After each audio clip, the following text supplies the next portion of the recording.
Sud Radio, au cœur de la mêlée, François Trio. Invité, analyse, débat et cadeau, c'est parti pour une heure de rugby au cœur de la mêlée, notre nouvelle émission du lundi sur Sud Radio, la radio du rugby. Au sommaire ce soir, l'UBB parmi les grands, déjà une saison réussie. Et Yannick Bru sera notre invité dans quelques instants. Toulouse, super premier en Champions Cup, pourquoi sont-ils au-dessus? On y répondra. Et puis le 15 de France, sans Gelon, sans Dupont, sans Méafou. Que peut-on réellement espérer dans ce tournoi 2024? On va en parler avec vous bien sûr au 0826 300 300. Et en plus, il y a des places VIP à gagner pour un gros match de top 14. Sud Radio, au cœur de la mêlée. Bonsoir à tous, bonsoir Yoann Huget. Bonsoir messieurs. Bonsoir Philippe Spanghero. Bonsoir à tous. Ouais, on est prêt, on est parti là pour cette nouvelle émission au cœur de la mêlée. Voilà, pour balayer et revenir sur toute l'actualité rugby du week-end écoulé également. On va se projeter sur l'actualité en cours parce qu'aujourd'hui l'actualité a été chargée pour un lundi avec pas mal de forfaits, de blessures. On y reviendra, je le disais. Gelon qui va louper le tournoi. Méafou également qui s'est blessé au genou hier avec Toulouse contre Basse. On va y revenir dans un instant. Mais avant cela, on va accueillir notre premier invité, c'est le manager, l'entraîneur en chef de l'Union Bordeaux-Bègles qui est avec nous, c'est Yannick Bru. Bonsoir Yannick. Bonsoir tout le monde. Merci d'être avec nous en direct sur Sud Radio pour cette première au cœur de la mêlée. Alors Yannick, déjà, on voudrait savoir si tout s'est bien passé, si tu es à Bordeaux, si tu es bien rentré après ce périple, ce week-end au soleil à Pretoria. Ouais, on est avec l'ensemble du groupe de la délégation, on est rentré aux alentours de midi aujourd'hui. Voilà, donc un voyage sympa, intense, bien chargé. Bon, c'est vrai que on est passé de 35 degrés à 2 ou 5 degrés bordelais, donc ça fait un gros changement, mais l'expérience était quand même très sympa. Voilà, Yoann Huget, Philippe Spanghero sont là. Les questions, bien sûr, pour toi, Yannick. D'abord, quand on voyage, qu'on fait un long voyage, ça a pris combien de temps? 12 heures, j'imagine, à peu près, pour aller et revenir d'Afrique du Sud. Quand on voyage en étant premier de groupe, c'est plus facile quand même. Ouais, c'est un peu plus que ça. Je crois que c'est 14 heures parce qu'il y a toujours des transferts. Donc, oui, mais bon, quand on est parti là-bas, on n'était pas assuré de finir premier du groupe. C'était tout l'enjeu de ces déplacements. C'est pour ça on avait mobilisé, en tout cas mentalement, beaucoup de nos forces vives sur l'importance de ce rendez-vous. Et c'était important parce que je crois que si on ne s'était pas préparé de la sorte, on aurait pu prendre vraiment une avalanche parce que le match a quand même été très compliqué. Yoann Huget. Salut Yannick, félicitations pour ce parcours déjà. Et on entend dire un peu partout que si vous n'allez pas en demi-finale, ce serait un échec. Toi qui es nouveau coach de l'UBB, ça m'a agacé aujourd'hui, ça m'a agacé. Oui, non, mais c'est pour ça je voulais avoir le rendu du coach, le nouveau coach de Bordeaux. Si c'était l'objectif d'aller en demi-finale déjà. Bah écoute, toi qui as joué suffisamment de Coupe d'Europe et qui connais le niveau de la Champions Cup, je pense que tu es assez grand pour répondre à cette question à ma place. Quoi, en fait, tu vois. Et deuxième, j'avais juste un dernier truc, c'est est-ce que j'ai vu ton interview? Est-ce que tu visais une équipe en particulier quand tu dis je comprends pas les équipes qui jouent pas le jeu sur l'interview que tu fais, je crois, d'après-match, c'était une équipe en particulier ou tu sortais ça juste Non, moi non, honnêtement, bien loin de moi l'idée de donner des leçons à quiconque. Je parlais de ma vision personnelle et je pense que on a été à peu près éduqués aux mêmes endroits.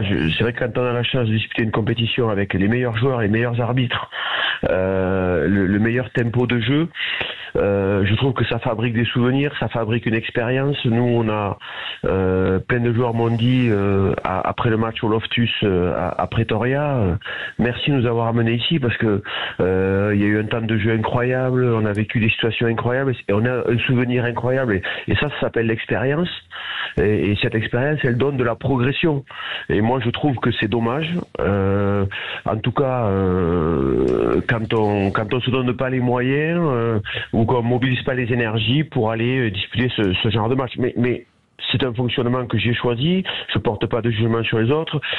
Par exemple, je suis admiratif des Bayonnais qui ont mis 40 points à Exeter, qui ont été bataillés au Munster, qui ont perdu à Northampton, mais les armes à la main. Je veux dire, disputer une compétition, c'est pas que cocher les meilleurs joueurs sur la pelouse. C'est entretenir un état d'esprit, une volonté de gagner, de donner le meilleur.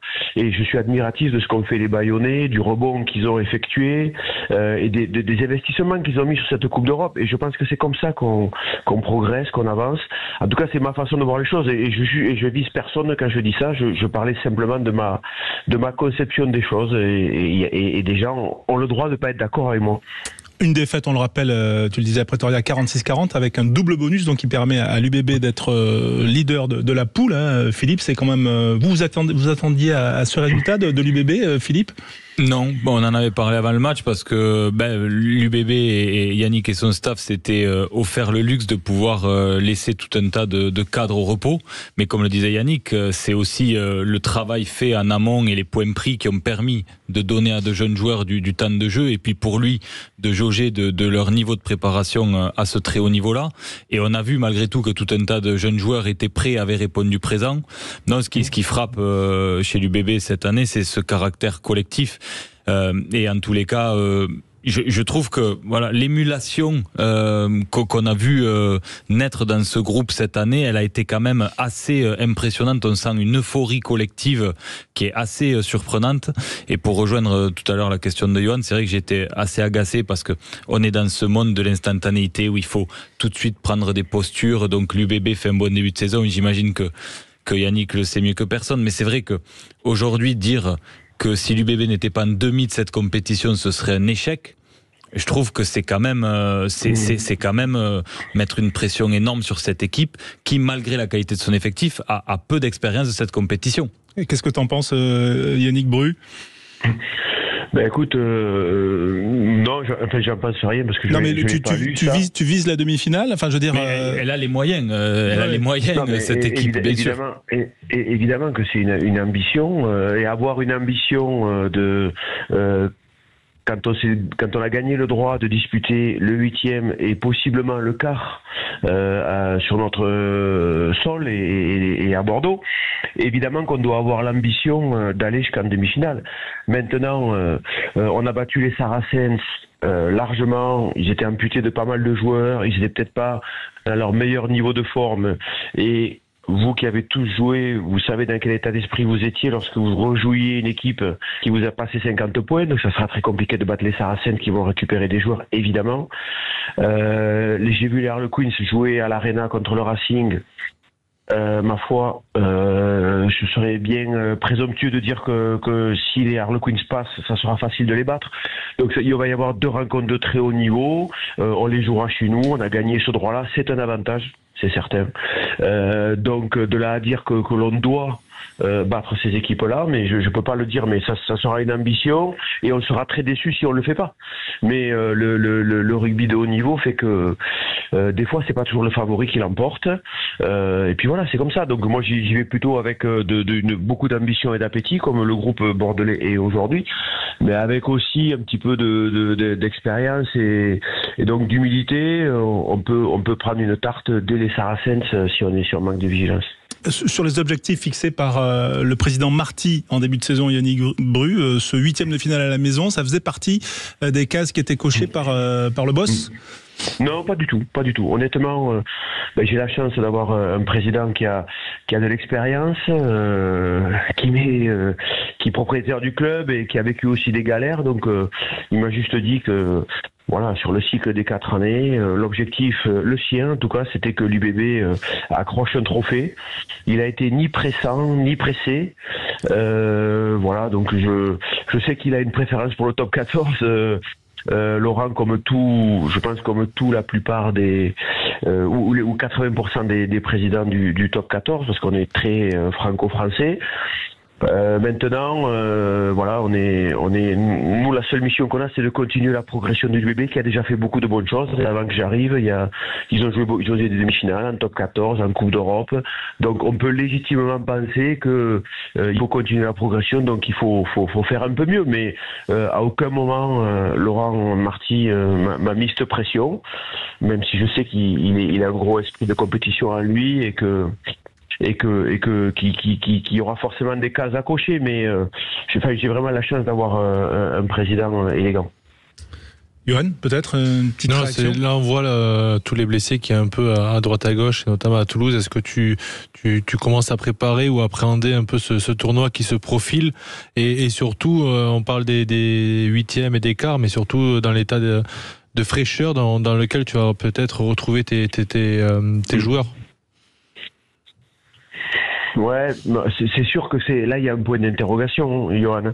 Maintenant, je sais aussi que pour qu'on fasse une bonne fin de saison, parce que tu sais aussi que le top 14 de la Champions Cup se joue au mois d'avril-mai.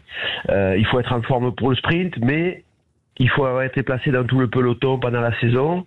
Là, on est dans le peloton, on est placé en top 14, on est placé en Champions Cup, mais on n'est pas à l'abri de se gameler dans le sprint et on sera d'autant plus déçu. Donc c'est pour ça qu'il faut être mesuré. Il faudra qu'on ait cette fraîcheur en mars-avril. Bon, pour avoir cette fraîcheur, il faut que les joueurs soient heureux. Pour qu'ils soient heureux, il faut qu'il y ait des résultats en club, mais il faut aussi qu'ils cochent leurs objectifs personnels, jouer pour son pays, être valorisé, progresser individuellement. C'est aussi des choses qu'il faut cocher pour être heureux, tu le sais très bien. Donc moi je leur souhaite le meilleur, j'espère qu'ils passeront entre les gouttes de la blessure et qu'ils reviendront heureux. Et pour revenir heureux, il faut qu'ils aient fait un tournoi réussi. Et souvent, quand t'es heureux, que le cerveau est positif, la musculature suit. Et j'espère qu'ils vont rester sur ce chemin, quoi. On l'espère, et on l'espère pour vous tous à l'UBB, et puis aussi pour les supporters. Tiens, ça c'était samedi sur notre antenne, juste après le match. On avait réussi à joindre Pierre, un supporter qui est venu vous soutenir du côté de Pretoria. Il nous a raconté un petit peu les coulisses de ce match. Écoutez cet extrait, Yannick. Là, on a un rendez-vous avec les joueurs là, à 19h dans leur hôtel, histoire de discuter avec eux, faire des signatures. Super. Et boire une bière avec eux. Et après, on va rentrer sur Johannesburg. On a l'hôtel à Johannesburg, qui est à 45 km de Pretoria.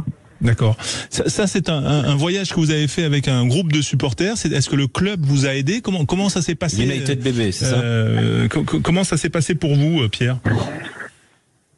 Notre groupe de supporters, c'est United BB. C'est United BB qui ont tout géré le déplacement via une agence de voyage. Et le club nous a aidé, il nous a donné les places au stade. On n'a pas payé les places au stade. Voilà, Yannick, ça c'était samedi. Donc la bière, vous l'avez bu avec les supporters. C'était sympa samedi soir ou pas à Pretoria ? Oui, on a passé vraiment un moment sympa, sans démesure non plus, mais bon, et je pense que c'était quand même la moindre des choses quand on a des supporters qui font 8500 ou 9000 km pour vous accompagner. Même si c'est un magnifique pays, bon, ça nous a fait vraiment chaud au cœur. Bon, vous savez aussi qu'à l'UBB, moi je découvre vraiment un public particulier. On est à plus de 28 000 de supporters de moyenne. À Chaban, il y a une relation particulière entre le club, ses supporters et les joueurs. Et c'était pas du tout un effort, quoi. Les joueurs étaient hyper contents de recevoir ces supporters qui sont vraiment chouettes. Eh ben, on va te libérer, Yannick, parce que bon, j'imagine que t'as pas dû dormir non plus une nuit complètement de 12 heures dans l'avion, là. Ça a dû être une nuit courte, quand même. Ouais, non. Vous étiez quoi, en écho, là? Non, enfin, c'est des questions indiscrètes, hein, mais. Non, il y avait une partie de l'effectif qui voyageait dans de très bonnes conditions. Évidemment, on a privilégié les joueurs et la plupart des joueurs, et il y avait une partie de la délégation qui était dans des bonnes conditions. Personne n'a été maltraité. Donc voilà, on était content de rentrer parce que il ne vous aura pas échappé que samedi on reprend notre top 14 et que là aussi c'est hyper serré. Donc on referme un livre, on en ouvre un autre avec autant de pression. Et dès qu'on perd un match en top 14, on se retrouve au fond du peloton, donc au boulot à partir de mercredi pour les joueurs. Dernière petite question de journaliste. Aucune sollicitation pour un des joueurs troisième ligne ou deuxième ligne, puisqu'on sait qu'il y a 2 blessures aujourd'hui, Meafou, Gelon. Non, pas à l'UBB. Et j'aurais été très heureux si d'autres joueurs étaient valorisés, mais là on a personne qui rejoindra le contingent. Bon. Déjà présent à Paris. Merci Yannick Bru d'avoir été en direct avec nous pour Au cœur de la mêlée, la première. Salut, et bonne soirée et surtout bon match samedi, puisque effectivement le top 14 reprend vite. Allez, on va se retrouver dans un instant. Vous nous appelez au 0826 300 300. On va parler des Toulousains dans un moment avec bien sûr ce 20 sur 20 des Toulousains dont on va parler et revenir. On va essayer de comprendre pourquoi ils sont au-dessus du lot avec Yoann Huget, avec Philippe Smanguero et vous au 0826 300 300. Sud Radio, au cœur de la mêlée, François Trio. Avec vous les passionnés de rugby pour ce nouveau rendez-vous, le rendez-vous du lundi 20h, 21h au cœur de la mêlée pour tout savoir de l'actualité sportive, pour revenir sur le week-end et puis savoir aussi connaître l'actu du jour. L'actu du jour côté toulousain, c'est bien sûr des blessés, Gelon notamment et Meafou, blessure au genou, blessure grave pour ces 2 joueurs, stade 2 selon Fabien Galtier pour Meafou et puis entorse plus grave le genou droit pour Anthony Gelon, le genou qui n'avait pas été blessé avant la Coupe du Monde et qui sera blessé, on y reviendra. Mais ce que l'on retient aussi, Yoann Huget, Philippe Smanguero, c'est la copie parfaite des Toulousains cette phase de Champions Cup, 4 matchs, 4 victoires, une pluie d'essais. Ils nous ont quand même impressionnés, Philippe. Ouais, ils ont été très impressionnants. Alors, je le disais, ça fait partie des choses naturelles quand on est le Stade Toulousain de jouer les 2 compétitions à fond parce que l'effectif le permet. Mais j'ai vraiment l'impression, je sais pas si Yoann est d'accord avec ça, que cette année, ils ont vraiment coché cette compétition particulièrement. Ils y ont mis les moyens. Ils ont fait le job à l'extérieur, à la maison, 20 sur 20, c'est quand même assez énorme. Ils ont eu quelques oppositions à relativiser. Pour moi, le vrai test, c'était hier contre Basse. Ils y ont laissé des plumes, on y reviendra. Mais en tous les cas, là, ils ont su élever le niveau de jeu. Ils ont été contrariés en conquête. Mais bon, voilà, ce caractère collectif qu'on connaît, qui permet au stade de se sortir de situations assez compliquées, avec les leaders au rendez-vous, notamment Antoine Dupont. On a beaucoup parlé d'Antoine Dupont, de son état de forme, de son état d'esprit. Il a mis tout le monde d'accord, je pense, lors de cette compétition en élevant son niveau de jeu, comme les autres leaders, Ramos, Gelon, etc. Quand on voit le calendrier, le planning d'Antoine Dupont avec le France 7 et puis celui de la Champions Cup, on se dit que c'est quand même l'objectif majeur du Stade Toulousain, non ? Finale le 24 mai, lui il pourra faire un tournoi à 7 à Madrid fin mai, le 31 mai. On sent quand même que c'est l'objectif majeur du Stade Toulousain, Yoann, non ? Objectif majeur du Stade Toulousain, je sais pas exactement. Prioritaire par rapport au top 14. Prioritaire certainement parce que en fait on choisit pas, comme l'a dit Philippe, quand on est au Stade Toulousain, on choisit pas une compétition plus qu'une autre. Mais ils se sont retrouvés collectivement en Champions Cup. Donc du coup, ils ont eu cet effet positif, cette effervescence dans le groupe de se dire on démarre par un point de bonus offensif, donc 5 points. Et au final, ils se retrouvent avec des joueurs au top de leur forme sur ce dernier match face à Basse.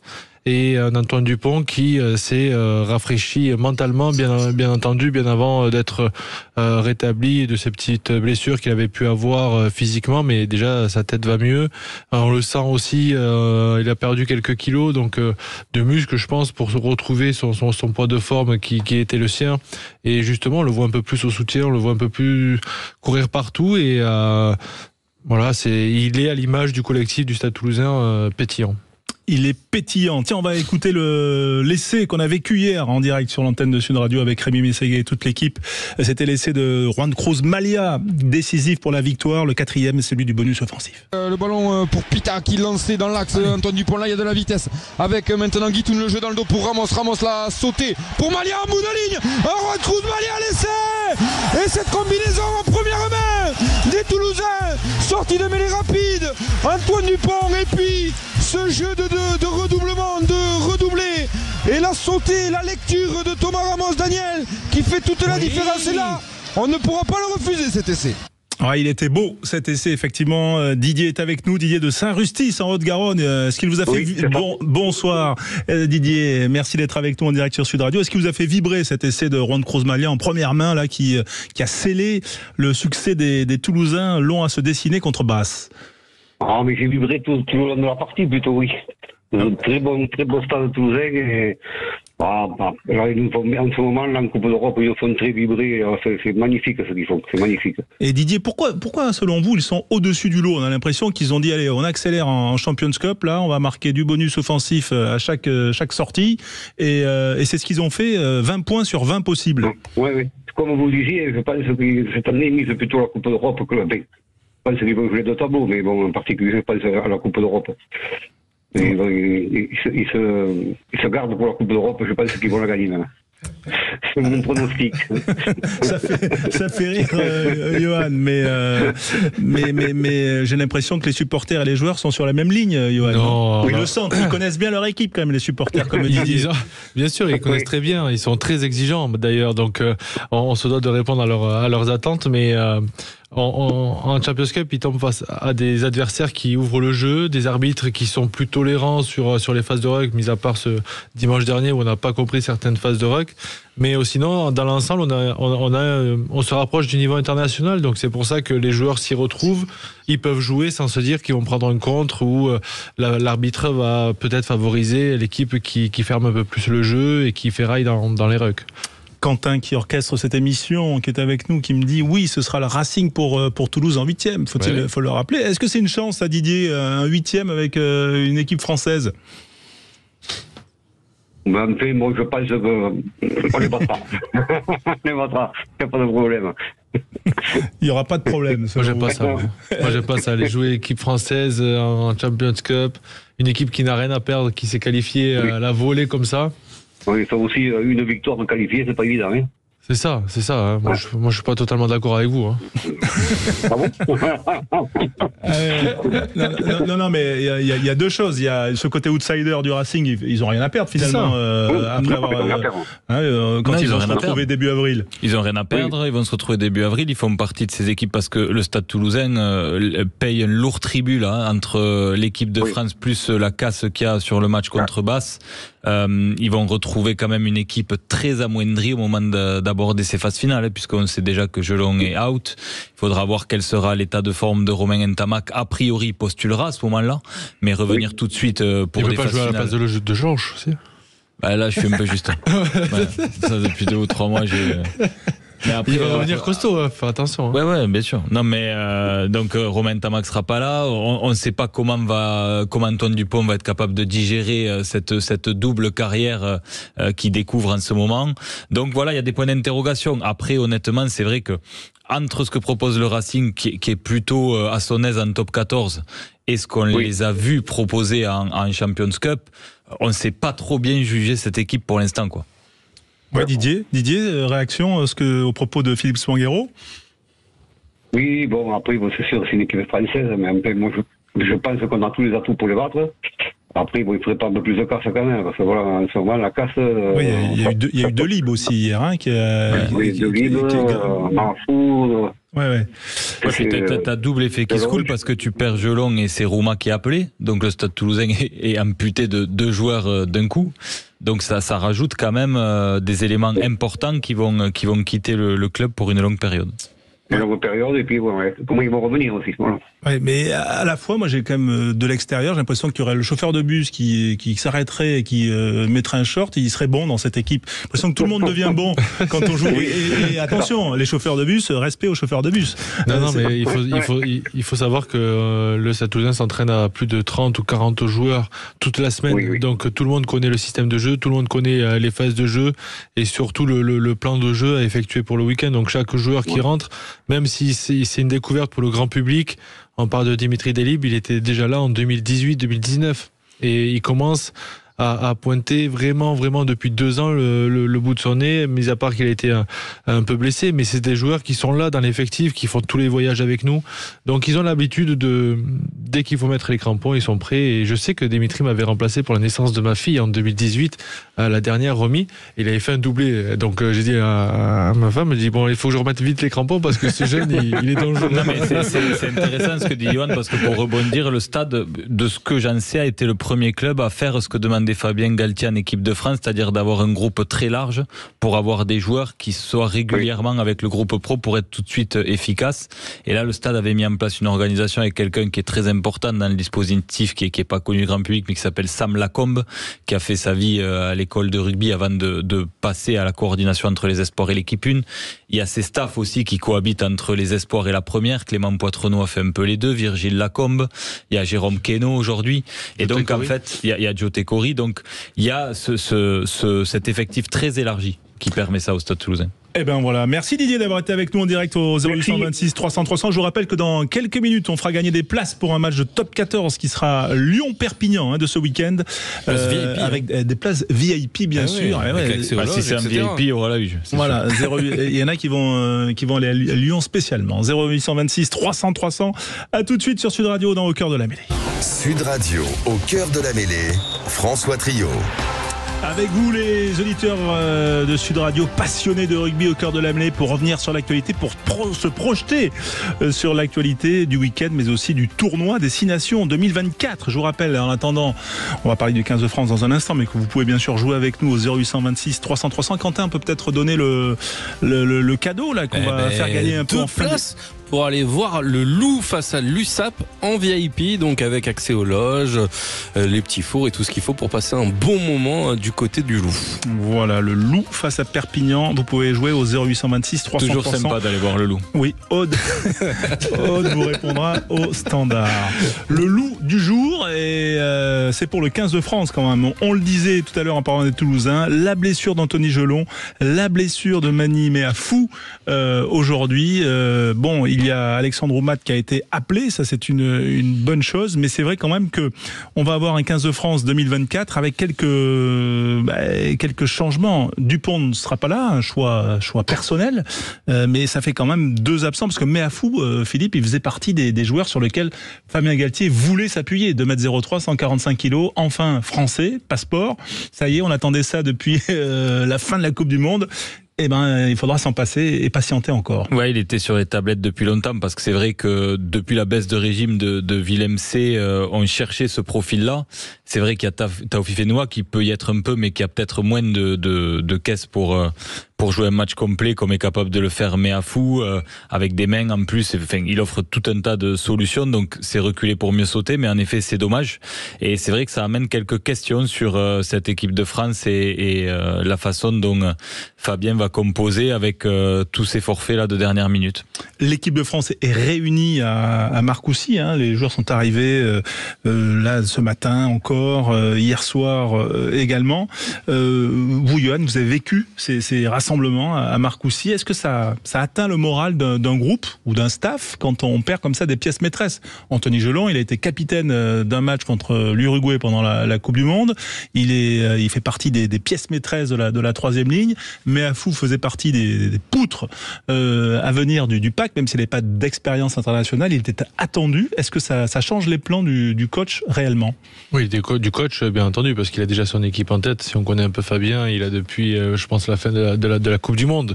Maintenant, il doit s'adapter, il sait qu'il va y avoir de la casse, et surtout après ces 2 matchs de Coupe d'Europe à haute intensité, il y a souvent de la casse. Et donc là, le Stade Toulousain paie un peu les pots cassés, mais c'est surtout qui peut remplacer Meafou aujourd'hui. On parlait de Romain Taofinois qui est plus dans ce rôle d'impact player, qui avait annoncé aussi sa fin de carrière. Donc est-ce que mentalement, psychologiquement, il sera prêt à endosser ce rôle-là? Et sinon, en troisième ligne, après, il y a quand même Paul Boudin, on avait dit qu'il était quand même... il est a priori sur les...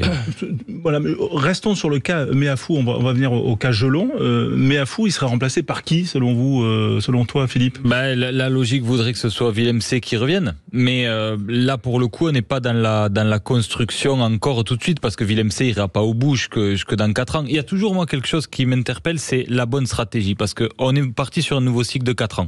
Mais est-ce qu'il faut tout de suite se dire, comme l'ont fait les Anglais à une époque, on sacrifie 1 ou 2 ans et on apprend dans le dur pour être prêt à l'échéance, ou est-ce qu'il faut cette période de transition? Moi, je suis plutôt partisan d'une période de transition quand même, parce que 4 ans, c'est long. On peut faire 1 et 3 ou 2 et 2. Et donc, ça, dans ce cadre-là, ça a du sens de rappeler Willem C en disant son expérience va nous servir. On a quand même besoin de performer dans ce tournoi, parce que qu'est-ce qu'on veut? Est-ce qu'on veut gagner tout de suite ou est-ce qu'on veut juste préparer une Coupe du Monde? Surtout qu'il y a l'Irlande. C'est surtout le premier match de l'Irlande. Donc, pour moi, c'est Willem C qui offre le plus de garanties encore. Il y a le jeune Alagaou qui a été, le Toulonnais, qui a été convoqué aussi. C'est pas tout à fait le même profil, même si lui, c'est quand même un physico-coureur. Ouais, c'est un profil un peu entre deux, et c'est surtout qu'avec Fabien, convoqué n'est pas forcément joué. Donc certains en ont fait la preuve pendant 4 ans. Je pense à Mathis Lebel qui était en pleine forme à Toulouse, et bon, il avait déjà son équipe en tête. Et il a très peu joué pendant 4 ans, mais il était dans le squad. Que Fabien Galtier est plutôt conservateur. Conservateur. Il a déjà son équipe en tête. Après, il va changer certaines pièces. Mais son 15 de départ, 2 joueurs près, mais là, il y a affaire avec Meafou. Qui peut remplacer Meafou aujourd'hui? Est-ce que Tuilagi peut postuler? Bien sûr, pleinement. Pleinement, ce sera l'occasion de le lancer, et que aujourd'hui, Tuilagi, il a les... Pozzolo Tuilagi, international des moins de 20 ans, jeune joueur de 20 ans de Perpignan. Oui, autour duquel il y a eu un débat d'ailleurs, puisque les médias ont dit qu'il n'était pas sélectionnable, alors qu'en réalité... Il n'avait pas de passeport. Oui, mais d'après les règles, il l'est bel et bien, comme la France l'a utilisé X fois à l'époque pour Tony Marsh, Peter De Villiers, etc. Cette règle existait déjà. Et surtout qu'il a joué avec les moins de 20. Oui, c'est ce que j'allais dire. C'est surtout ce que je disais la dernière fois, c'est que pour moi, il y a eu un sujet médiatique. C'était une règle mise en place par Bernard Laporte, en fait, mais qui n'était pas reconnue par World Rugby. C'était une règle philosophique. C'était une règle d'éligibilité IRB, règle de résidence, qui était 3 ans, qui a été étendue à 5 ans. Mais en tout cas, il coche cette case de la résidence. Revenons à Meafou, François, s'il vous plaît. Oui, c'est bien de recadrer un petit peu le débat. Voilà. Tiens, d'ailleurs, on va accueillir un de nos auditeurs, 0826 300 300. C'est Philippe de la Grande Motte qui est avec nous. Bonsoir Philippe. Oui, bonsoir messieurs. Merci d'être avec nous. Monsieur. On a parlé de cette équipe de France qui va être privée quand même de pièces maîtresses, dont Meafou. Voilà. Est-ce que pour vous, il allait être titulaire, et par qui il va être remplacé selon vous, Meafou, le colosse toulousain? Il y a un joueur que vous oubliez un petit peu, c'est Gabriel aussi du Stade Français, qui est Paul Gabriel, le deuxième ligne, qui à mon avis peut aussi faire la maille. Et puis pour moi, à mon avis, ils vont rappeler Willem C parce que c'est lui qui assure le plus, en tout cas qui apporte le plus de sérénité dans ce rôle de deuxième ligne très solide et massif, quoi. Ça, après, moi, pardon, mais pour rebondir sur cette suggestion de Gabriel, c'est quand même un cas intéressant, Johan. Ça fait 4 ans qu'il n'a pas été convoqué. Là, il est convoqué. Est-ce qu'il a une chance de jouer, ça, on va dire, par rapport à la logique Galtier que vous connaissez, parce que vous lisez dans la tête du sélectionneur? Non, j'ai eu la chance qu'il m'entraîne, surtout. Donc, je ne lis pas dans sa tête, et je sais un peu sa philosophie. Et là, pour moi, Gabriel, il est en concurrence indirecte avec Cameron Rookie. Côté gauche, c'est un coureur. Pour moi, il peut pas remplacer Meafou comme ça côté droit, parce qu'il n'a pas ce profil-là. Tuilagi là, Willem C il a aussi, comme nous le dit Philippe, mais pas Paul à ce moment-là. D'accord. Il y a quand même un enjeu aussi, c'est l'adversaire. Parce que là, il y a l'Irlande qui arrive tout de suite, et il faut quand même démarrer avec quelques certitudes. Et donc, on sait que dans la densité physique, il va falloir répondre présent. Et puis, à un moment donné, on s'est dit qu'on pouvait jouer avec 2 deuxièmes lignes un peu hybrides, parce qu'on a joué avec Woki et Flamand. On s'est rendu compte contre les Sudaf en quart de Coupe du Monde, ça passe plus. Oui. Ouais. Il faut du solide. Qu'est-ce que vous en pensez, Philippe, vous, justement, de la stratégie adoptée par le 15 de France? Il va y avoir des essais où on va assurer la continuité parce qu'il faut repartir sur la victoire et un chemin vertueux. Moi qui suis, qui suis pas connaisseur comme vous, mais qui adore le rugby, je vous cache pas, je suis un peu inquiet pour le premier match contre l'Irlande, parce que moi, je suis à la Coupe d'Europe, je regarde un petit peu les clubs irlandais, c'est très très solide. En Coupe du Monde, ils ont été très solides. Ça fait 2 ans, je crois qu'ils ont perdu que 2 matchs. C'est vraiment une équipe balèze. Et honnêtement, même si ça se joue à Marseille, c'est pas très loin de chez moi, je mettrais peut-être un petit billet sur l'Irlande parce que il manque quand même beaucoup de monde. Antoine Dupont, il y a quand même pas mal de joueurs clés qui sont partis. Moi, je sais pas. Honnêtement, je suis pas serein avant ce tournoi. Johan, réaction, parce que on va dire, les craintes de Philippe sont, il y en a beaucoup, hein, elles sont réelles, mais on est français, on est latin, donc on a déjà quitté le peuple français sur une défaite après un quart. Ils vont être revanchards. Et surtout, il y a aussi côté irlandais, notre cher ami Sexton qui n'est plus là. Ils sont à la recherche d'un 10. Et aujourd'hui, le 10 remplaçant est blessé. On ne sait pas s'il va revenir à temps. Donc, c'est peut-être Prendergast, là, le moins de 20 dont tout le monde parlait. Je crois qu'il est dans le groupe élargi. Il est genre. Moi, je pense qu'il il postule pas tout de suite. Non, pas tout de suite. Il va revenir à chaque fois. Ouais, il va revenir comme à chaque fois ils font. Sexton, il est pendant 4 ans, il pouvait pas jouer à cause des commotions. Il le sortait au dernier moment. Donc, ils vont faire pareil maintenant avec eux. Philippe, tiens, le 10 pour le 15 de France. Quand on voit les performances de Thomas Ramos avec le 15 de France et celle également de Mathieu Jalibert, est-ce que ça va donner des soucis de choix à Fabien Galtier? Ouais, sincèrement, j'ai rien contre Jalibert, c'est un super joueur, mais je pense que Thomas Ramos, il est en pleine bourre. À Toulouse, il fait des matchs magnifiques. Encore contre... Je crois que c'était contre Basse, si je dis pas de bêtises, hier. Il a été énorme. Enfin, moi, je trouve que c'est un super joueur. Je suis pas supporter de Toulouse, donc je parle vraiment en toute. Vous êtes à la grande motte, hein, Philippe. Hein. Ouais, moi je suis supporter de Toulon depuis toujours. Voilà, parce que c'est mon club de cœur. Voilà, tous un club où on est proche. Mais Philippe Sanguero aussi, il est proche du grande motte. pour moi, Ramos. Les spaghettis, va.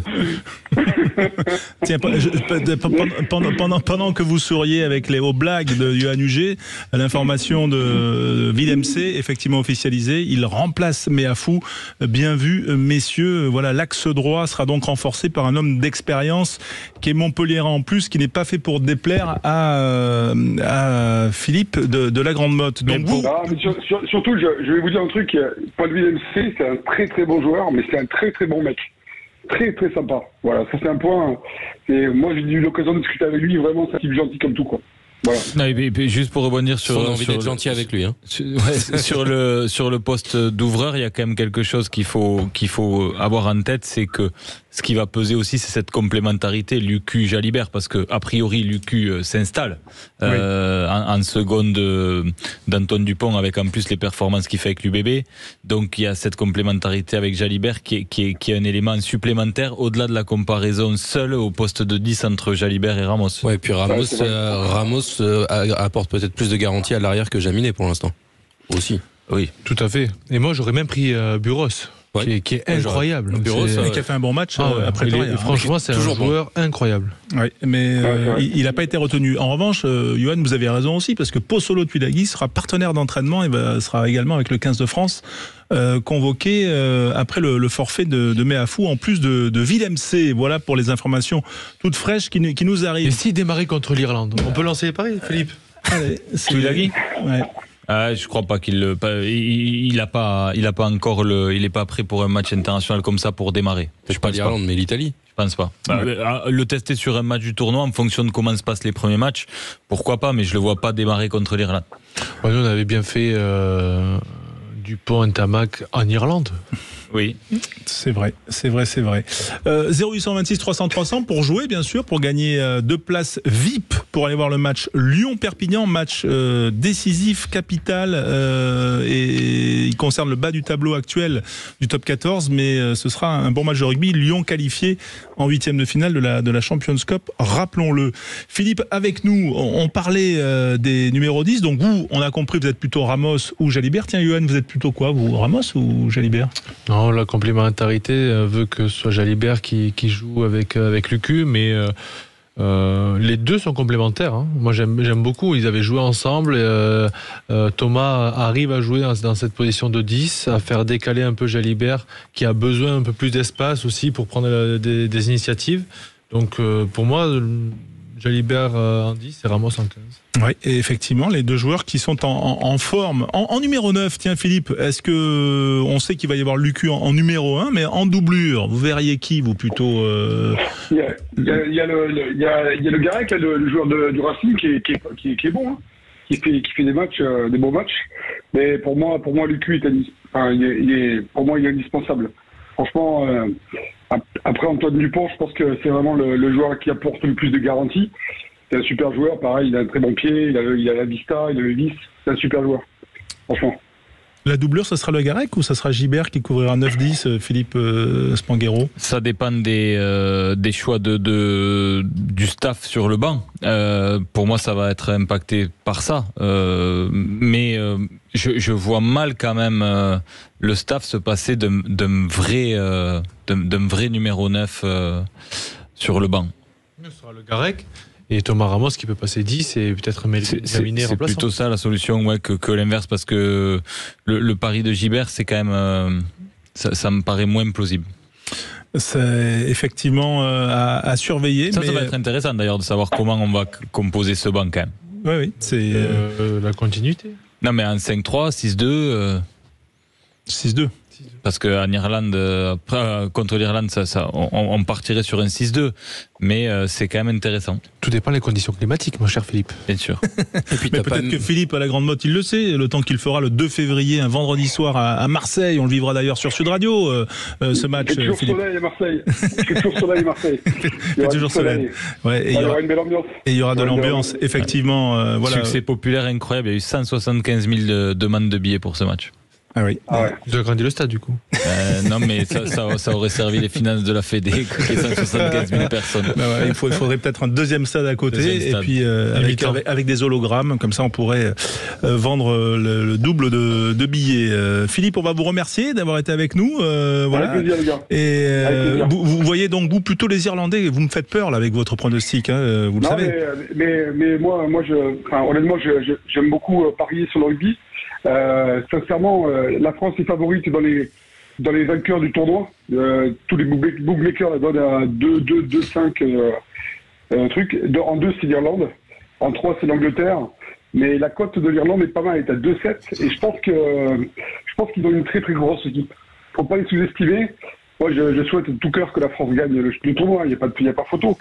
Mais je pense qu'il va pas falloir se rater sur ce premier match parce que les Irlandais ils lâchent rien jusqu'à la dernière minute. C'est une équipe très très rugueuse et j'espère qu'ils vont être prêts quoi. Voilà. Et vous pariez sur qui alors? On n'a pas bien compris, à 2-7 Sincèrement, je vais parier sur l'Irlande. D'accord. Vous êtes joueur. Vous allez mettre combien? Je pense que je vais mettre 100 balles sur l'Irlande. Ouais, ça paye quelques ricains. Marseille. Ouais, voilà, quelques apéros. Quelques côtes de boxe. D'accord. Et vous êtes joueur ou ancien joueur ou amateur? J'ai joué à un petit niveau. J'ai joué dans un club qui s'appelle Bédarieux. Bédarieux pendant quelques années. Bédarieux, il fallait y aller avec le casque à pointe. Hein. Voilà, c'était rustique. Et après, c'était rustique. J'ai jamais été un grand joueur. J'ai jamais été bon, mais j'ai toujours aimé le rugby et voilà. Et j'ai fini la Grande Motte. J'ai fini la Grande Motte en 4e série et j'ai arrêté de jouer assez tard. J'ai arrêté à 40 ans, donc. Magnifique. Donc voilà, et plutôt devant ou plutôt derrière? Moi j'ai commencé devant et plus ça allait, plus je montais vers l'avant. Donc au début j'étais 3 quarts et j'ai fini. Quand j'ai même fait les matchs, 2e ligne, pour vous dire. Après, tout dépend combien vous mesurez, parce que maintenant les 3 quarts sont grands. Hein. Je Je suis un nain, je suis 1m80, donc D'accord. C'était comique. Bon. C'était un deuxième ligne de devoir, voilà, comme parfois il y en a.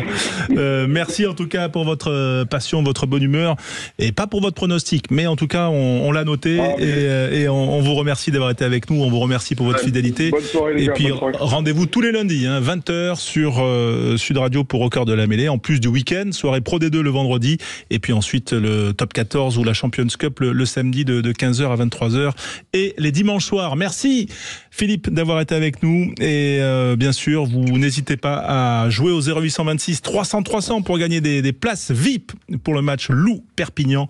C'est bien sûr à gagner dans Au Cœur de la Mêlée sur Sud Radio. Tout de suite. Sud Radio, au cœur de la mêlée, François Trio.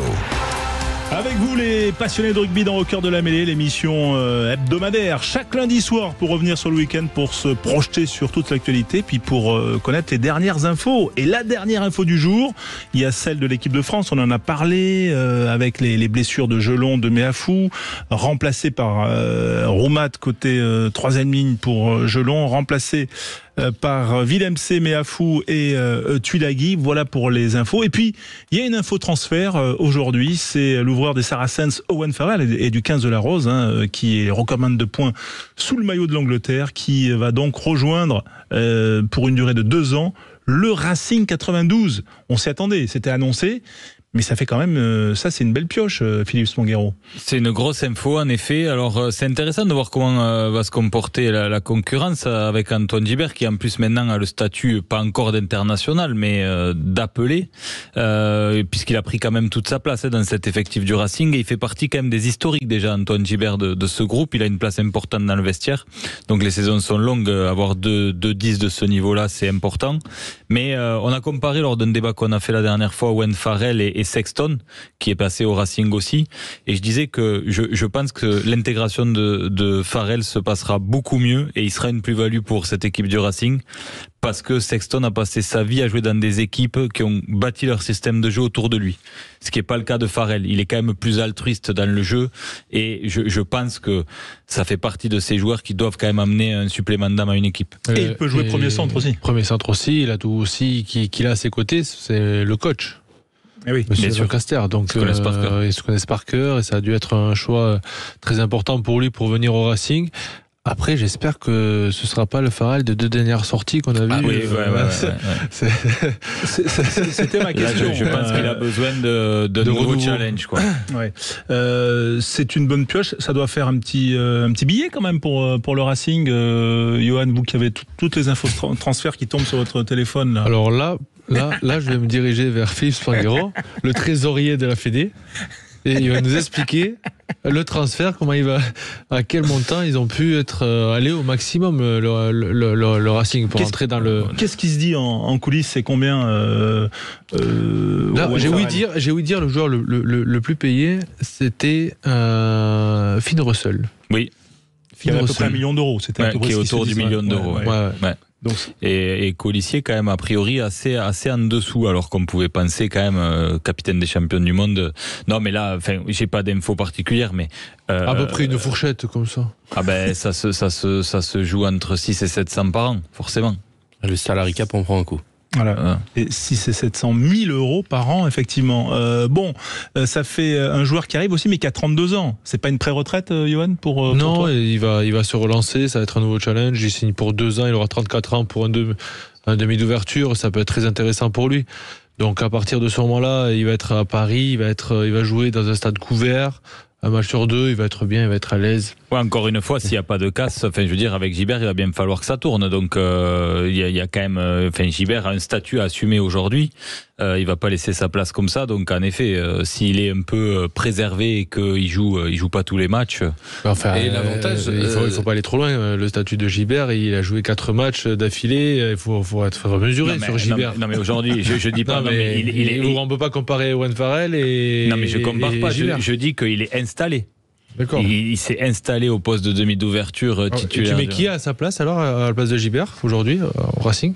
Ils ont personne. Martin Méliande. Je veux dire, du niveau d'une équipe qui prétend aux 2 premières places directes du top 14, t'as pas de joueur aujourd'hui qui est prêt à ça. Ok. C'est pour ça qu'il. Et du coup, il a été appelé en équipe de France quand même. Voilà. Donc c'est qu'il s'est bien installé. Oh là là, il est piquant, mais coupez-le. Non mais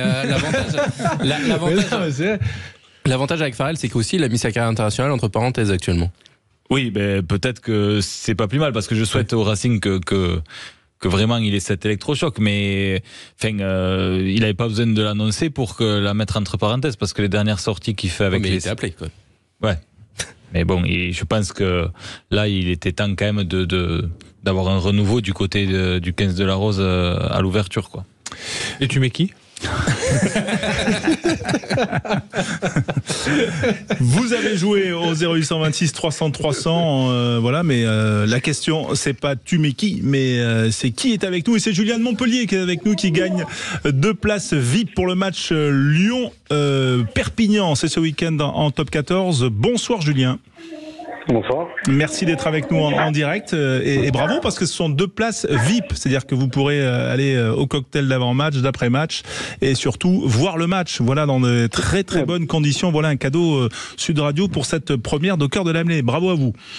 Merci beaucoup. Voilà, fan du Loup donc ou alors vous avez des amis à qui vous allez faire plaisir du côté de Lyon? Non, moi je suis né à Lyon et après c'est surtout mon fils qui est fan de rugby et qui vous écoute et qui m'a dit papa allez appelle, et du coup j'ai appelé. Donc on est ravis et du coup je vais pouvoir le mener au Loup pour aller voir le match, c'est super. Ah ben super, Montpellier-Lyon c'est combien en voiture? C'est 2 heures, 2 heures. On a 2h30 là. 2h30. 2h30 et il faut que ça roule bien, attention. Après le week-end ça va mieux. Allez 3h. Allez 3h parce qu'il faut pas faire d'excès et voilà, il faut qu'on soit prudent. Votre fils il joue, vous êtes un papa qui l'emmène au stade et qui va aussi le voir jouer ou pas? Ouais, on va au Amacher. Bon, cette année pour l'instant c'est pas super, mais et sinon lui il joue en M8 au rugby depuis 2 ans là, ouais. Ah oui. Et vous avez senti un effet Coupe du Monde chez votre enfant avec cette compétition, toutes ces équipes qu'on a vues malgré l'échec des Français en quart de finale? Oui, c'est un des éléments là qui a fait qu'il a bien accroché au rugby. Oui. Voilà, l'effet Coupe du Monde et on est très content pour vous parce que vous allez voir un match qui va être quand même je pense qu'il va valoir son pesant de cacahuètes.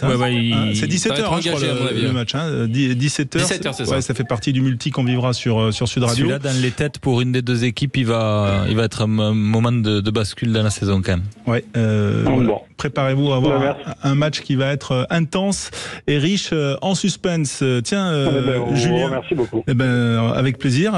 Vous avez un petit avis là sur les blessures qui ont touché le 15 de France aujourd'hui et le Stade Toulousain, ça vous inquiète ou pas? J'ai pas eu l'occasion de suivre tout ça encore. D'accord, bon. J'étais au boulot je viens de rentrer il y a 5 minutes du boulot, j'ai pas eu le temps de suivre. Voilà, et votre fils tout de suite, allez papa, appelle pour les places. Exactement, il m'a sauté dessus. Vous avez bien fait en tout cas. Merci Julien de Montpellier de nous avoir appelé et surtout bravo à votre fils. S'appelle comment votre fiston? C'est Raphaël. Voilà, toutes nos salutations à Raphaël et surtout qu'il garde cette passion pour ce magnifique sport et les copains surtout qui vont avec quand on est à l'école de rugby. Merci. J'espère aussi. Merci à vous. Beaucoup. Et on va bien sûr bientôt se quitter. Rappelez les rendez-vous. Quentin, on va se retrouver à partir de quoi? De 19h vendredi. Vendredi soir, de 19h, 23h pour la soirée Pro D2. Cette journée de Pro D2, la 18e et qui va débuter ce jeudi avec Nevers-Vannes. Ensuite, vendredi, on aura Béziers-Agen, 19h. Un multiplex avec Colomiers, Rouen, Aurillac, Mont-de-Marsan, Dax, Biarritz, Montauban, Soyons, Angoulême et Valence-Roman, Grenoble. Et puis, à 21h, le choc entre Aix-en-Provence et Brive avec Aix-en-Provence qui pourrait pourquoi pas reprendre la première place de cette Pro D2. Ouais, et puis le lendemain, 15h, bien sûr, la prise d'antenne sur Sud Radio avec Alexandre Priam, toute l'équipe. On suivra Bordeaux-Bègles face au Stade Français, le multi avec des matchs dont Lyon-Perpignan notamment. Et puis le soir, il y aura un certain Toulon-La Rochelle. Voilà, avant bien sûr la suite et la fin de cette 13e journée qui sera dimanche. Mais j'ai pas le nom je pense que c'est le Stade Toulousain qui doit jouer. C'est Racing Toulouse. Voilà. Exactement. Avec Antoine Dupont qui sera du déplacement vu qu'il n'est pas avec l'équipe de France. Oui, c'est bien joué. Sûr. Mais vous savez tout. Il n'y aura pas Le Garec et Gibert par contre. Et Méafou. Voilà. Méafou, Jelonche. Flamand. Intéressant. On rappelle quand même juste les positions parce que c'est vrai qu'on a beaucoup, hein. le Racing leader face à Toulouse, 4e, ça sera dimanche. Et puis l'UBB 2e qui reçoit donc le Stade Français. Si je vous embête, attention. Et le Stade Français qui recevra donc, l'UBB qui recevra le Stade Français, c'est le 2e contre le 3e quand même. On va rattaquer fort. Voilà. Merci d'avoir été avec nous en direct. On est bien dans les timings ou pas? Oui, on est très bien. Merci François. C'était une superbe première. On s'est régalé. Mais venez en studio, on vous félicite. Vous êtes toujours les bienvenus et surtout vous les auditeurs 0826 300 300, vous êtes toujours les bienvenus pour discuter rugby ou gagner des places. En studio aussi. Et ça c'est sympa, en studio ou au téléphone. Allez, bonne soirée à vous sur Sud Radio, on se retrouve dès vendredi et puis bien sûr lundi prochain dans Au Cœur de la Mêlée. Bonne soirée.